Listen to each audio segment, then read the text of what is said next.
우리 예수 믿는 사람은 살아계신 하나님을 믿는 겁니다. 내가 생각할 때, 계시지 않지만 그래도 내 마음을 한 곳에 좀 둬야 되니까 내가 그냥 믿는다. 그렇게 믿는 게 아니에요. 마치 부모님은 이미 돌아가셨지만 내 마음속에 부모님에 대한 잔상이라든가 부모님과 함께 살 때 부모님이 했던 그런 모습들이 나에게 너무 도전이 되고 나에게 너무 큰 힘이 돼서 나는 죽는 그 순간까지 나는 부모님이 나의 곁에 있는 것으로 믿고 내가 그냥 부모님이 지금 부모님이란 무슨 말씀을 하실까? 지금 부모님이 계시면 어떻게 하셨을까? 그런 생각을 하면서 내가 그냥 부모님은 이미 돌아가셨지만 부모님이 나와 함께 계신 것처럼 난 살 거야. 이런 거랑은 완전히 다른 거예요. 예수 믿는 분들이 하나님 계신지 안 계신지 잘 모르겠지만 그래도 계시다고 생각하지 뭐. 그래도 없는 것보단 낫잖아. 세상 사람들이 그래도 뭐 하나는 믿어야 되지 않겠냐, 뭐 좀 의지해야 되고 기대해야지. 너 나중에 힘 빠지고 진짜 돈 없고 아니면 뭐 돈 다 가져도 그거 나이 들면 아무 소용도 없고 마음 둘 데도 없는데 그럴 때 뭐 하나 있어야 되지 않겠니? 그런 의미로 신앙생활을 하고 종교생활을 한다면 그런 분들은 하나님을 체험할 수도 없고 그런 믿음과 그런 마음으로 난 하나님을 체험하고 있어 말하는 것 자체가 그건 그냥 자기가 속는 거예요. 여러분, 하나님은 여전히 살아 역사하시는 분인 줄로 믿습니다. 이스라엘 백성들이 430년 동안 애굽에서 종살이 할 때 하나님께서 모세를 부르시잖아요. 근데 모세가 묻습니다. 하나님, 날 진짜 애굽으로 보내실 거예요? 그러면 당장 이스라엘 백성들에게 내가 뭐라고 얘기해요? 40년 전에 바로의 궁전에서 왕자라고 깝죽깝죽거리고 이스라엘 백성들을 내가 마음속으로는 그들을 품었지만 그들은 나를 싫어했고 40년이 지나고 난 다음에 뜬금없이 딱 나타나서 내가 너희들을 인도해낼 거야. 하나님 나를 보내셨어라고 얘기할 때 그들이 믿겠습니까? 나를 보낸 당신을 내가 뭐라고 설명을 할까요? 라고 얘기할 때 하나님 뭐라고 말씀하세요? 나는 아브라함의 하나님이야. 나는 이삭의 하나님이고 나는 야곱의 하나님이야. 이 말은 나는 항상 역사 속에 살아있던 하나님이야. 난 지금도 살아있어. 너희들이 종살이 한다고 해서 내가 없었던 게 아니야. 너희들이 힘든 시간을 보내고 있다고 내가 없었던 게 아니야. 나는 여전히 너희와 함께 있어. 나는 여호와야. 스스로 있는 자고 영원히 있는 자야. 아브라함과 이삭과 야곱에서 끝난 하나님이 아니라 지금도 난 역사하는 하나님이야. 가잖아요. 그리고 모세가 아브라함이 체험했던 것보다 훨씬 더 많은 것들을 체험하잖아요. 여러분, 많이 체험하는 게 중요한 게 아니라 하나님은 꼭 필요할 때마다 역사하시는 줄로 믿으시기 바랍니다. 어쩌면 여러분들의 인생 가운데 나는 하나님이 그때 난 제일 많이 체험했었어. 그때가 언제였냐 하면 정말 하나님이 없이는 한순간도 숨쉬기도 어려울 때 주님이 끊임없이 말씀하셨을 거예요. 왜냐하면 그때는 주님이 만져주지 않으시고 내가 기도할 때마다 쓰다듬어 주지 않으시고 내가 눈물을 흘릴 때마다 나를 안아주지 않으면 살 수 없었기 때문에 주님이 그렇게 만져주시는 거예요. 하나님께서 모세에게 정말 모세만큼 그렇게 많은 기적을 체험한 선지자가 어디 있습니까? 이유는 딱 하나예요. 출애굽하려고 그러면 그런 능력들을 보여줘야만 되고 광야에서 그들이 끝까지 하나님을 따라가려고 그러면 그런 은혜를 체험해야 되니까 하나님께서 많이 보여주신 거예요. 하나님은 끊임없이 살아계시다고요. 그 하나님이 지금도 역사하신 하나님 줄로 믿으시기 바랍니다. 근데 그 하나님 우리가 믿는데 나는 하나님에 대한 체험과 경험이 없다? 문제가 있어요. 여러분들이 보셨을 때 그 목사 여전히 어렵고 힘들고 뭐 그렇게 기도한다 그러는데 성도들은, 아픈 성도들은 여전히 아픈 것 같고, 교회는 부흥되지 않고, 에이, 신용이가 믿는 하나님은 주무시나? 저 옆에 막 부흥하는 교회, 거기 교회 하나님은 막 엄청나게 역사하시고, 그렇지 않아요. 새벽마다 하나님께서 저를 얼마나 많이 만져주시는데요. 저에게는 제가 하나님을 찾고 구하는 것만큼 제가 누리는 하나님이 계셔요. 제가 체험한 하나님이 있단 말이죠. 여러분들에게도 그런 하나님이 넘쳐나실 수 있기를, 하나님을 만난 증거와 체험들이 넘쳐나실 수 있기를 주님 여러분 축복합니다. 제가 말씀드렸잖아요. 2주 전 우리 새벽 예배 때 제가 하나님한테 지혁이를 위해서 막 기도하는데 하나님께서 지혁이는 내가 네 아들로 줬다. 그래서 제가 지혁이한테 가서 얘기했다고. 지혁아, 하나님께서 너를 내 아들로 주셨대. 그랬더니 지혁이가 왜 하나님은 나한테는 말씀 안 하시고 아빠한테만 얘기하는 거야? 어떻게 말씀하셨어? 뭐라고, 어떻게, 막 들렸어. 그래서 제가 그랬어요. 하나님께서 때로는 들리게도 하시지만 하나님은 주로 우리를 깨닫게 하셔. 여러분들이 기도하다가 뭘 깨달을 때, 내가 더 기도해야 되겠다. 아니면 내가 막 교회 왔다가, 이건 내가 해야 될 일이 막 깨달아지시면 그것이 주님이 여러분들을 만지고 계신 것인 줄로 믿으시기 바랍니다. 그거예요. 그러니까 우리가 늘 그런 체험들, 이런 체험들은 기도하는 사람, 말씀 보는 사람, 말씀대로 살려고 발부둥 치는 사람들에게 주어진 은혜란 말이에요. 이런 경험과 체험들. 왜? 하나님은 살아계시니까. 살아있는 분을 만났는데, 하루 종일 여러분들이 만약에 아무것도 안 드시고 메뉴판만 봤어요. 중국집 메뉴판도 받고, 뭐 양식집 메뉴판도 받고, 한식집 메뉴판도 받고, 메뉴판만 계속 봤어요. 지금 여러분들이 하루 종일 메뉴판만 봤어요. 배고파요? 배불러요? 배고프죠. 주님은 그런 분이 아니세요. 한 끼를 먹어도 내가 멋있게, 맛있게, 정말 배부르게 먹었다. 그럼 그 흔적들이 내 뱃속에도 남아있고, 내 기억에도 남아있어요. 여러분, 예수님을 믿는다는 것은 메뉴판 뒤적거리는 게 아니에요. 음식이 나온 것을 내가 직접 먹고 배부르고 부족하면 더 시켜서 먹고, 그런 게 예수 믿는 거란 말이죠. 근데 맨날 뭐 성경은 이런 얘기를 했어요. 다윗은 이랬어요. 그 메뉴판 뒤적거리는 거예요. 바울은 이랬구나. 그게 나쁘다는 얘기가 아니라 그렇게 아는 거로 끝나는 게 아니라 바울의 하나님이 나의 하나님이 돼야 될 줄로 믿습니다. 이게 신앙이란 말이에요. 이런 체험들이 우리에게 있어야 돼요.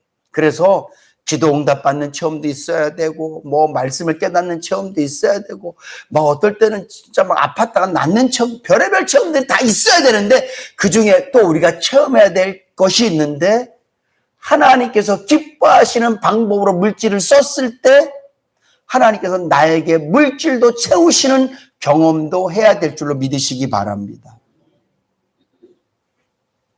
오늘 본문 말씀 보세요. 6절. 이것이 곧 적게 심는 자는 적게 거두고 많이 심는 자는 많이 거둔다는 말이다. 이 의미를 이렇게 해석하시면 안 돼요. 헌금을 많이 하면 많이 걷는 거구나. 내가 하나님께 봉사를 많이 하면 많이 걷는 거구나. 이거는 한글 성경 번역대로만 여러분들이 해석하는 거예요. 오늘 이 말씀은 잠언 11장 24절 25절 우리 같이 한번 볼까요? 네.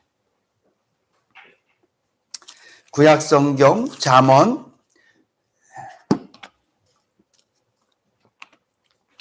11장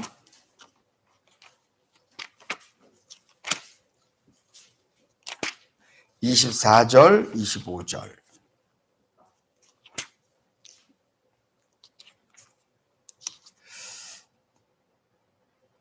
같이 읽습니다. 시작. 흩어 구제하여도 더욱 부하게 되는 일이 있나니 가도히 아껴도 가난하게 될 뿐이니라. 구제를 좋아하는 자는 풍족하여질 것이요 남을 윤택하게 하는 자는 윤택하여지리라. 아멘. 이 말씀을 근거로 해서 한 말씀이에요. 여러분들 성경에도 그런 간주가 붙어 있습니까? 옛날 성경이 다 관주가 붙어 있어요. 그래서 성경 중에서 다른 성경에도 있는 말씀들은 그 밑에 써 있단 말이죠. 그래서 오늘 이 고린도후서 9장 6절 이 말씀, 적게 심는 자는 적게 거두고 많이 심는 자는 많이 거둔다. 이 말은 결국은 양에 있는 게 아니에요. 그리고 중요한 건 많이 심는 자는 많이 거둔다. 이건 여러분 성경에 기록되어 있죠. 한번 보세요.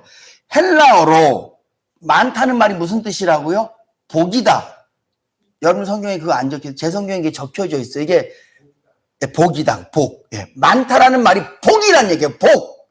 우리가 생각하는 수량을 얘기하는 게 아니라 복이라는 걸 의미하는 거예요. 이게 헬라어로. 성경 원문은 그거예요. 복으로 심는 자는 복을 거둔다. 그리고 그 위에 나오는 연보라는 말은 축복이라는 의미에서 나온 말이에요. 축복이라는 말. 그래서 이 연보라는 말은 드리는 자에게도 하나님의 복이고 받는 자에게도 복이다. 그런 의미로 이 연보라는 원래 이 헌금이라는 원래 의미가 이 복이라는 뜻이에요. 그런 의미로 시작되어진 말이란 말이죠. 근데 이게 이제 우리 성경으로 이렇게 해석이 되면서 이렇게 해석을 했는데 그랬을 때 이 말씀을 우리가 어떻게 다시 읽을 수 있냐면 많이 심는다는 것은 양을 의미하는 게 아니라 누군가를 위해서 굳이 하는 것. 다른 사람을 불쌍히 여기는 마음을 갖고 내 것을 가지고 남에게 굳이 하는 것이 심는 거구나. 그래서 잠언 말씀할 때 뭐라고 말씀하고 있어요? 가난하는 자들에게 꾸어주는 자는 누구에게 꾸어준다고요? 하나님께 꾸어주는 자라고 얘기를 해요. 여러분, 우리가 하나님께 무슨 돈 빌려줄 일이 뭐가 있어요? 하나님께 내 능력을 빌려드릴까요? 아니요. 하나님 내 능력이 필요 없으신 분이시죠. 그분이 전능하신 분이신데. 하나님께 제 지혜를 좀 빌려드릴까요? 아니요. 하나님은 전지하신 분이신데 그분 내 지혜가 뭐가 필요 있어요?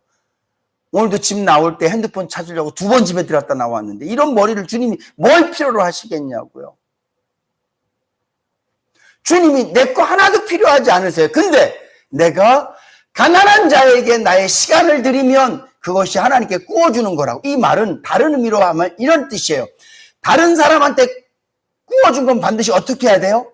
받아야 되잖아요. 그러니까 내가 누군가에게 꾸어준 것은 누구한테 빌려준 거라고? 하나님한테. 이 얘기는 결론은 뭐예요? 하나님이 갚으신다는 얘기예요. 갚으신다는 얘기예요. 그러니까 여러분 혹시 누군가에게 빌린 돈 못 받으셨습니까?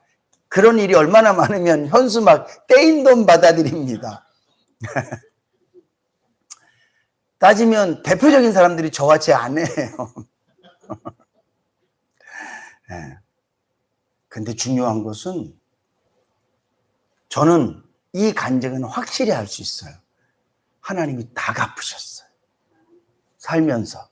한 번에 다 갚진 않으셨는데 살면서 다 갚아주셨어요. 제가 이렇게 목회할 수 있는 거 하나님 다 갚으셨어요. 제가 이렇게. 제 삶에 보면 제 얘기를 잠깐 해서 어떨지 모르겠지만 하나님께서 끊임없이 그런 마음을 저한테 주셨거든요. 몇 번 말씀드렸어요. 전수사 때 누가 성경책 돈 꼽아놓으면 집에 가져가서 아내한테 줘야 돼. 왜냐하면 분유도 떨어졌고 끼니가 떨어졌는데 근데도 저는 딱 성경 돈이 있어. 돈을 딱 보면 제일 먼저 떠오르는 사람들이 항상 있어요. 신학교 학생들, 배고픈 사람들, 돈 필요한 사람들 생각나. 그러면 계산도 안 하고 갖다 줘요. 근데 하나님께서 제가 갖다 드렸던 분들이 저한테 안 갚으셨고, 또 모르게도 드리기도 하고 그러니까. 근데 돌아보면 하나님이 다 갚으셨어요. 넘치도록 갚으셨어요. 적게 심은 자는 적게 거두고 많이 심은 자는 많이 거둔다는 이 말을 이렇게 해석하시면 돼요. 많이 심는다는 것은 하나님께 심는 거구나. 그러면 하나님께 심는다는 무슨 말일까? 가난하고 어려운 이웃들을 위해서 쓰는 것이 하나님께 심는 거구나. 여러분 대회 못 받으면 자녀 대회 가서도 받으실 거예요. 저는 우리 인해교회 성도님들이 어려운 이웃들에게 인색하지 않으셨으면 좋겠어요. 그리고 또 말씀이 많다는 말이 무슨 말이라고? 복이라고요. 그러니까 복으로 심는 자는 복으로 거둔다는 거예요. 그러니까 어디다 심는 게 복이라고요? 하나님께 심는 게 복이에요. 근데 이 하나님께 심는다는 말 자체가 어렵고 힘든 이웃들을 위해서 심는 것, 이것이 복이라는 거예요. 제가 계속 복에 대해서 말씀드리잖아요. 복은 누구랑 관계에 있다고요? 하나님과 관계에 있어요. 그러니까 하나님이 주시는 것만이 복이야. 돈이 복이 아니에요. 건강이 복이 아니에요. 높은 자리가 복이 아니라, 교회 부흥이 복이 아니라 하나님이 허락하신 것이 복이라고. 그랬을 때 오늘 저와 여러분들이 하나님께 심으면 하나님께서 주시고 하나님께서 갚으신대요. 근데 하나님께 심는 방법이 구제하는 것, 가난한 자에게 베푸는 것. 제가 이 말씀 묵상하면서 또 드는 마음이, 그래서 저희 인해교회는 제가 이렇게 봤을 때 특별히 장로님들, 우리 재정부가 참 감사한 게 그런 일에 되게 자발적이고 헌신적이세요. 우리가 교회 들어오는 헌금에 비해서 굉장히, 그리고 언제든지 그런 일이 있으면 우리 장로님들이 때로는 미리, 마치 마이너스 통장을 쓰듯이 미리 돈을 만들어서라도 어려운 이웃들을 도울 마음의 준비돼 있고 실제로 그렇게 하기도 했었어요. 그랬을 때 우리 교회가 이렇게 어려운 시간들을 지나면서도 그래도 이렇게 교회가 운영되어질 수 있도록 이렇게 쭉 가는 것을 봤을 때 그래서 선교하는 일에, 누가 어렵다 그러면 돕는 일에 우리 교회가 그래도 막 풍성하게는 아니지만 하나님의 사랑을 보여주는, 최선을 다하는 모습이 있었기 때문에 하나님께서 교회 재정을 그래도 막 힘들어서 이거 못하고 저거 못하고 이렇게 하지 않으시고 그래도 교회가 성도들과 함께 잘 갈 수 있도록 이렇게 하셨다라는 것을 제가 다시 한 번 더 감사했어요. 사랑하는 성도 여러분, 부탁드립니다. 가난한 이들에게 인색해지지 마시고요. 베푸세요. 그리고 11조 하세요. 다 못하시더라도, 예를 내 수입의 11조 다 못해요. 생활이 어려워요. 그러면 조금씩이라도 하세요. 왜냐하면 11조는 구제에 써요. 11조의 이유가, 처음 목적이 그거예요. 가난한 자와 고아와 나그네를 위해서, 그리고 제사장들을 위해서. 제사장은 직업이 없으니까. 그래서 목회자들의 사례비와 가난한 자들을 위해서 물질이 쓰이도록 하기 위해서 하나님께서 11조를 내라고 말씀하셨거든요. 여러분들,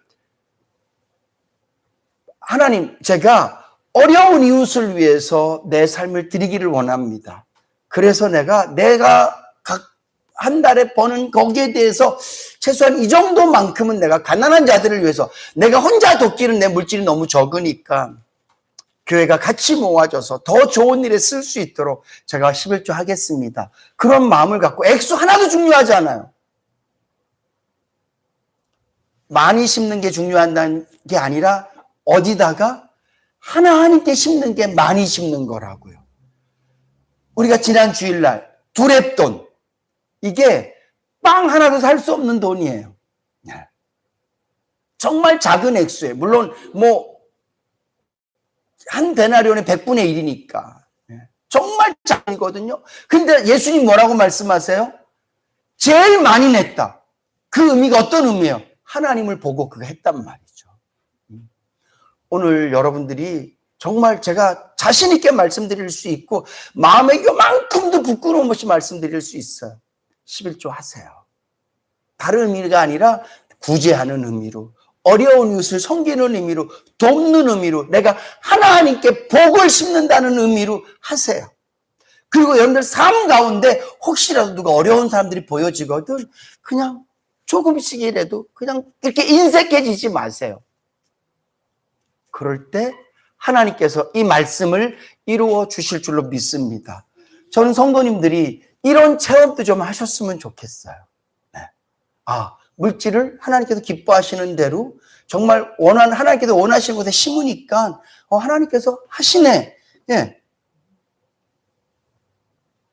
그러면서 10절 말씀에도 보니까 심는 자에게 씨와 먹을 양식을 주시는 이가 너희 심을 것을 주사 풍성하게 하시고 너희 의의 열매를 맺게 하시리라.